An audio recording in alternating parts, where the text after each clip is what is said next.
Last night, we brought you Layla's interview with the Palestinian Authority Prime Minister Mohammed Shataya. Tonight, Nick Schifrin gets the perspective of a top advisor to the Israeli government.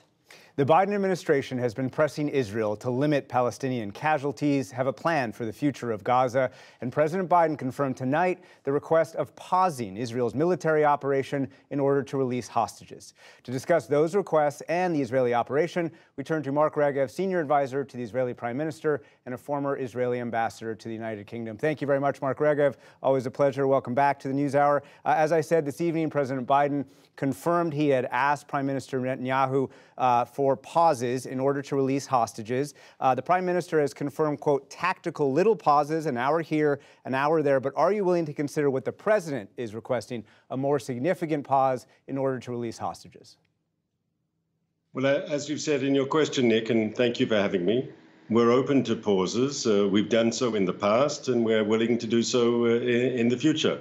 Obviously, for example, we had two pairs of hostages that were released, a pair of American women and a pair of elderly Israeli women separately, and they were released in the framework of a local and time-limited pause in operations. We did that also to facilitate the people moving out of harm's way, Gaza civilians moving from the north to the south. We've done it to facilitate the entrance of humanitarian material to the Gaza Strip, food, medicine, water. So we've done it in the past. We can do it in the future. The pause to release those two hostages were to allow the ICRC to physically move them. But this pause request is more detailed than that. Axios' Barak Ravid is reporting the deal on the table is a 3-day pause for 10 to 15 hostages, as well as a list of all 240 hostages. Can you confirm that?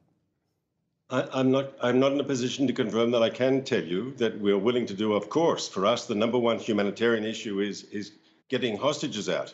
And so, of course, to do that, we'll be willing to do a pause. That's a given. How far are you willing to go?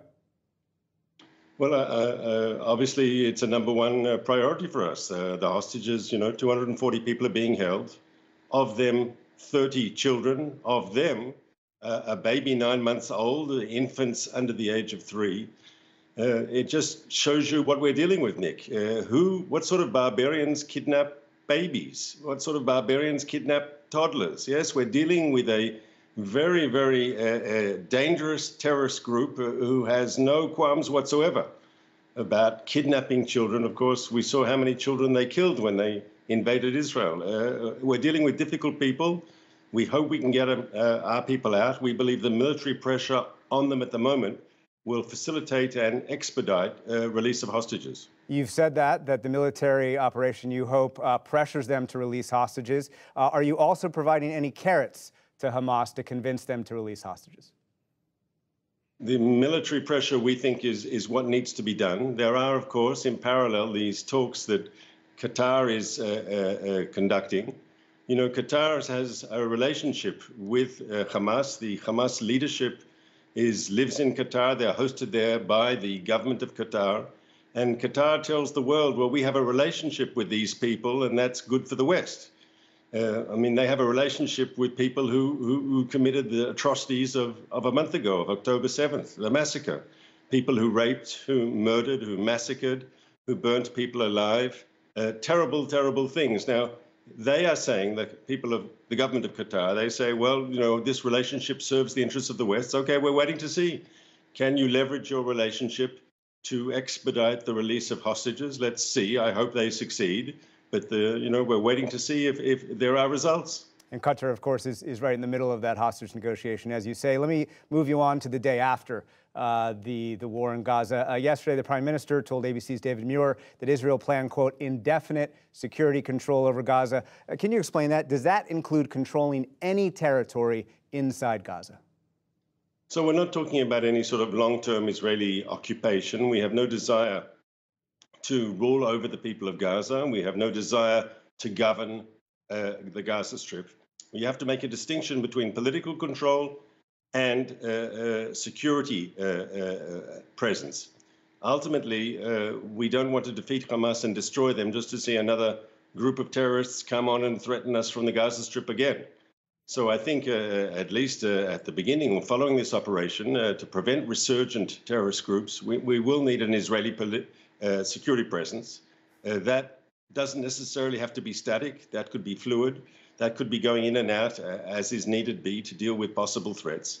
Ultimately, we want the people of Gaza to govern themselves. Sorry to interrupt, Mark. You just slipped and almost said political presence. Just to confirm, you are not talking about any kind of governance offering Gaza. You were only talking about security presence. Could that include a buffer zone? Yes, I believe there will be a buffer zone. There needs to be after what we've been through, yes. But I think the idea is, look, Hamas has been ruling the Gaza Strip for 16 years. They have produced nothing for the Palestinians of Gaza, nothing but pain, nothing but bloodshed, nothing but suffering, and nothing but impoverishment. Whoever comes after Hamas will be better for Israel because our citizens in the southern part of my country will be able to live without fear of having their children butchered in the middle of the night by terrorists coming from across the frontier. And it ultimately will be better for the people of Gaza, who deserve better than this terrorist regime that doesn't give a hoot about the interests and the well-being of the Gazan civilian population. We see that in the way they're acting in this conflict. To have that peace in southern Israel, of course, there will have to be governance in Gaza. The U.S. has suggested that governments could be taken over by the Palestinian Authority, which currently is in charge of the West Bank. The Prime Minister of the Palestinian Authority was asked by my colleague Layla Milana Allen about this, and he said, quote, "The PA will not go into Gaza on an Israeli military tank, and the only way the PA would participate in the governance of Gaza was, quote, as a part of a solution that deals with the question of Palestine, that deals with question of occupation." So, will the Israeli government consider to pursue a two-state solution if that is what the PA requires to take over Gaza?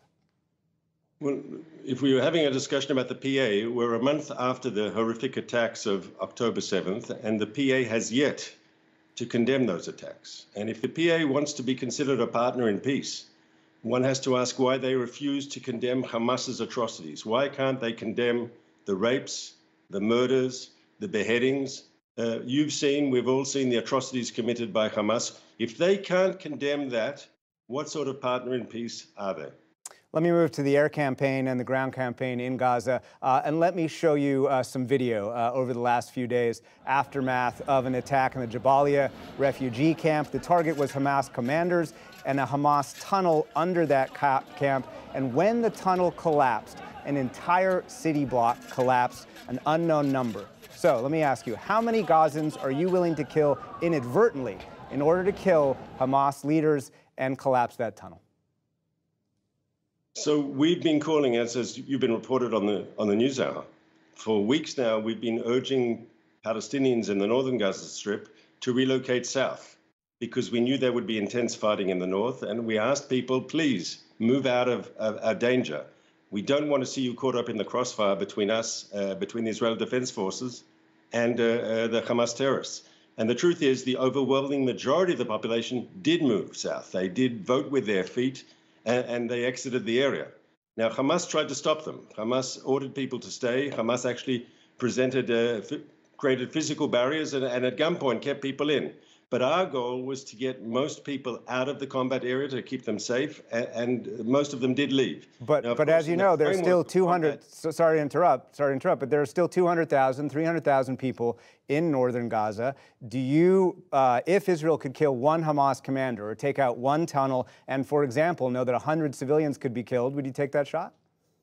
Well, first of all, we don't know that 100 civilians were killed. Yes, let's be clear. We don't know. I saw some of those pictures following the bomb site. They all look like men of military age. And of course, you know that the Hamas terrorists don't wear uniforms. And we have to understand that.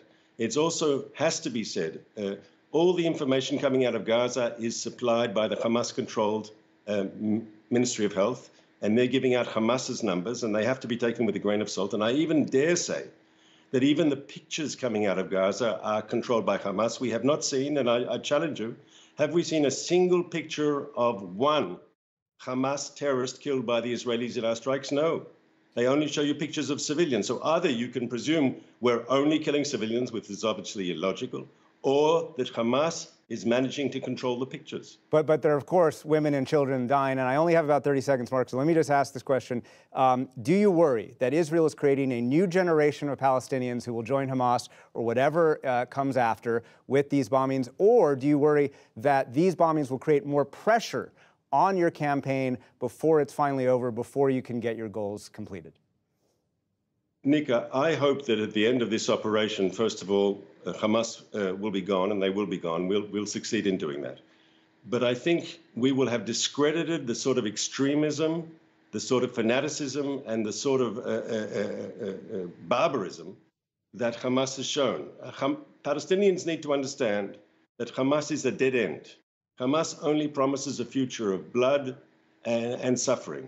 While the path of cooperation, the path of negotiation, the path of living with Israel in peace, that offers so much more. Yeah. And, the Arab world has opened up to Israel over the last few years in ways like never before. Yeah. We've seen new relationships formed with countries across the Gulf. As you know, just before this crisis, there was talk of Israel and Saudi Arabia normalizing ties. It's time the Palestinians also joined the circle of peace. All right, we'll have to finish it there. Mark Regev, Senior Advisor to the Prime Minister of Israel, thank you very much. Thanks for having me.